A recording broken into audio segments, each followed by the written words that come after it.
মনোবীক্ষণ polyclinic, চিকিৎসার জগতে এক দশক। এখন এখানে সব বিষয়ে ডাক্তারবাবু একসাথে তলায়। ফোন করুন 7477999515 এই নম্বরে। গত লোকসভা ভোটে জঙ্গিপুর আসনে জয়ী হয়েছে তৃণমূল। যদিও লালগোলা বিধানসভা আসনের ফলাফলে চিন্তা বাড়াচ্ছে তৃণমূলের। এই বিধানসভায় কংগ্রেসের থেকে অনেকটাই পিছিয়ে তৃণমূল। 2026-এর আগে এই আসন নিয়ে আশার আলো দেখছে কংগ্রেস, যদিও তৃণমূল নিজেদের স্থির ধরে রাখতে মরিয়া। Laptop, desktop, CCTV, printer, AC, HP, Dell, Canon, CP Plus, Hikvision ইত্যাদির authorised dealer Telta computer, Khagra, Baharampur. আমাদের এইচপি শোরুম এখন রানীবাগানেও। এবারও জঙ্গিপুর লোকসভা আসন ধরে রেখেছে তৃণমূল। কংগ্রেস প্রার্থী মর্তুজা হোসেনকে 1,16,637 ভোটে হারিয়ে সাংসদ হয়েছেন খলিলুর রহমান। তবে জঙ্গিপুর লোকসভা কেন্দ্রে জঙ্গিপুর ও লালগোলা বিধানসভার ফলাফলে তৃণমূলকে বেশ চিন্তায় রেখেছে। জঙ্গিপুর বিধানসভা কেন্দ্রে এগিয়ে রয়েছে বিজেপি, অন্যদিকে লালগোলা বিধানসভা কেন্দ্রে তৃণমূলকে পেছনে ফেলে এগিয়ে রয়েছে কংগ্রেস। গত 2021-এর বিধানসভা ভোটে জঙ্গিপুর লোকসভার 7টি আসনেই জয়ী হয়েছিল তৃণমূল কংগ্রেস।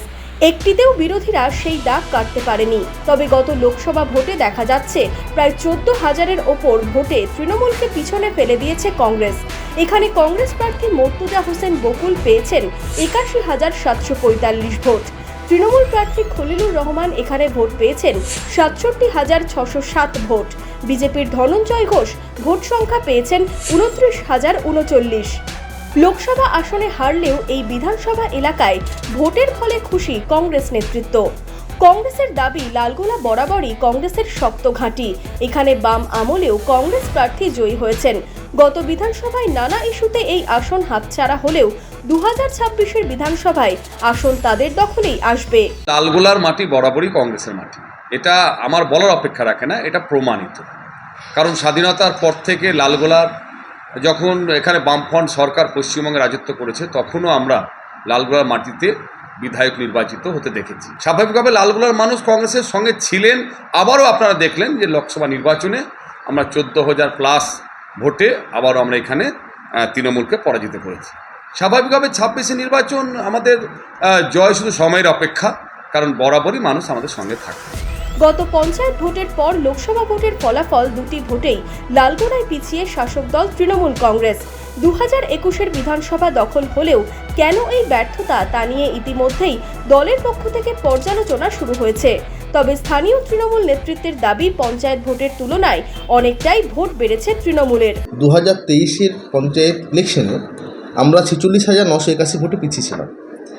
2024-এর লোকসভা ইলেকশনে সেটা নেমে দাঁড়িয়েছে 14,265। অর্থাৎ আমরা প্রায় 30,000+ ভোট আমরা তৃণমূলে ম্যানেজ করতে পেরেছি। এটা তৃণমূল কংগ্রেসের লালগোলা ব্লকের সাংগঠনিক শক্তির জয়। এই যে ঘুরে দাঁড়ানোটা, সেটা লালগোলার সাংগঠনিক জয় ছাড়া সম্ভব হতো না।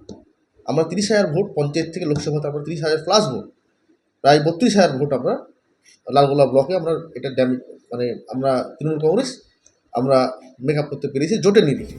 পরপর পঞ্চায়েত ও লোকসভা ভোট দুটি ভোটেই তৃণমূলের পিছিয়ে থাকার পেছনে সাংগঠনিক দুর্বলতা রয়েছে বলেই মনে করছেন অনেকে। তবে তৃণমূল নেতৃত্ব তা মানতে নারাজ।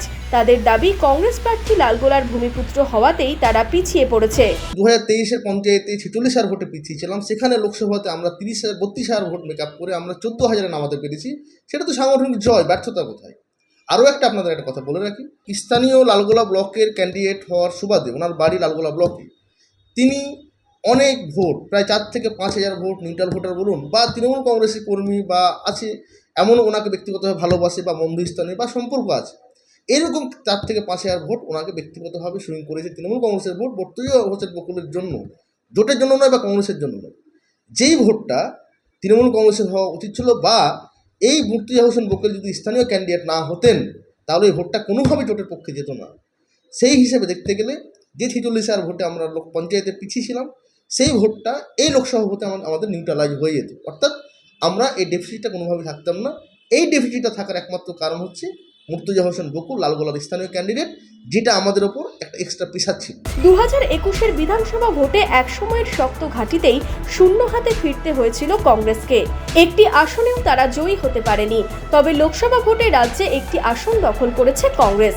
লোকসভার ভোটের নিরিখে মুর্শিদাবাদের বেশ কয়েকটি বিধানসভা এলাকায় এগিয়ে থাকায় 2026-এর বিধানসভা ভোটের আগে স্বাভাবিকভাবেই কংগ্রেসকে বাড়তি অক্সিজেন দিচ্ছে। যদিও লোকসভার 3টি আসন নিজেদের দখলে আসলেও 26-এর বিধানসভার আগে বেশ কিছু জায়গার মতোই লালগোলা বিধানসভা নিয়েই তৃণমূলকে ভাবাচ্ছে। লালগোলা থেকে মনোয়ারুল ইসলামের রিপোর্ট, ইমাজিন কমিউনিটি মিডিয়া।